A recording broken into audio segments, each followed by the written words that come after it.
Halo, selamat datang di podcast Ruang Tunggu. Di sini kita akan membahas masa lalu.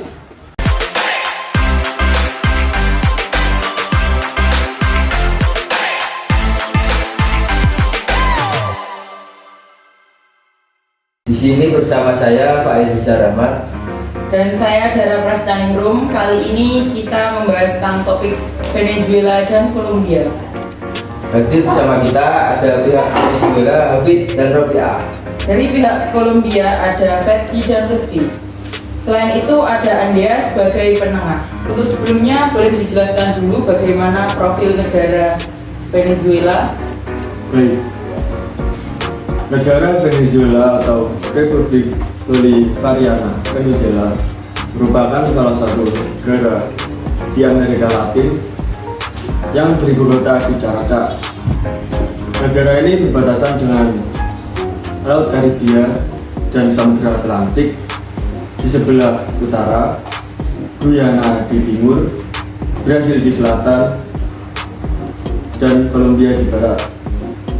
Negara ini memiliki luas wilayah 920.000 km. Lalu bagaimana dengan negara Kolombia sendiri? Kolombia merupakan negara di Amerika Latin yang beribu kota di Bogota. Kolombia berbatasan langsung dengan Laut Karibia di utara dan barat laut, Venezuela dan Brasil di timur, Peru dan Ekuador di selatan, serta Panama dan Samudra Pasifik di barat. Kolombia memiliki luas wilayah 1 juta kilometer. Jadi dua negara ini berasal dari Amerika Latin. Amerika Latin sendiri itu memiliki kekayaan yang sangat besar, khususnya kekayaan di minyak bumi. Oleh karena itu Amerika Serikat ini sangat senang untuk menjalin kerjasama dengan dua negara ini. Berarti kalau begitu baik dua negara ini perekonomiannya liberal kapitalis ya? Ya, awalnya seperti itu. Sebenarnya sejak dekade 1974 Venezuela sudah menjalin hubungan dengan negara Amerika Serikat. Namun setelah lama muncul perbedaan antara si kaya atau kaum berkumis dengan miskin atau kaum protelan. Mengapa bisa terjadi perbedaan kelas seperti itu? Menurut saya karena dua negara ini menganut sistem perekonomian liberal kapitalis, di mana sistem perekonomian tersebut para pemilik modal atau yang notabene itu orang kaya, maka itulah yang menguasai perekonomiannya. Dalam kelamaan orang kaya atau yang pemilik modal ini itu bertindak semena-mena pada kaum buruh, dan itu tidak bisa dibatasi karena dalam sistem perekonomian ini pemerintah tidak bisa ikut campur tangan dalam sistem perekonomiannya. Bagaimana dengan Kolombia? Apa juga terjadi hal seperti itu? Hampir sama. Bahkan di Kolombia itu sampai berdiri sebuah kelompok pemberontak yang namanya FARC atau Angkatan Bersenjata Revolusionisme Kolombia, yang isinya para petani yang merasa tidak puas akan sistem kerja para tuan tanah. Lalu bagaimana Venezuela menyikapi perbedaan kelas tersebut? Pada tahun 1998 terjadi revolusi Bolivariana yang digerakkan oleh Presiden Hugo Chavez.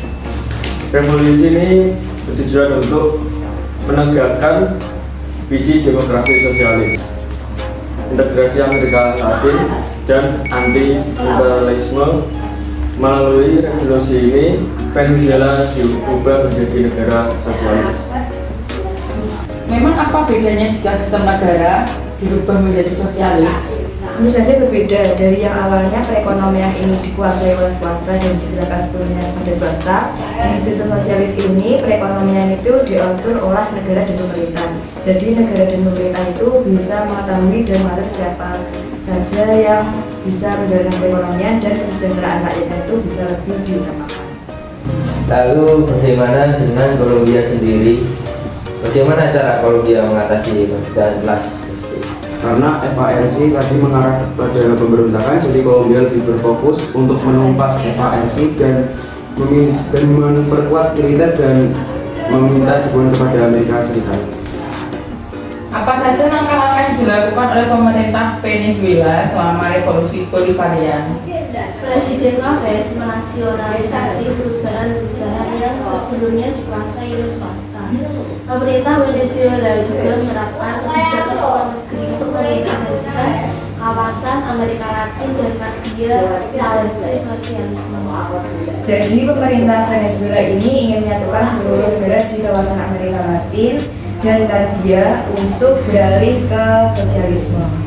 Dan Venezuela mewujudkan kebijakan tersebut dengan diam-diam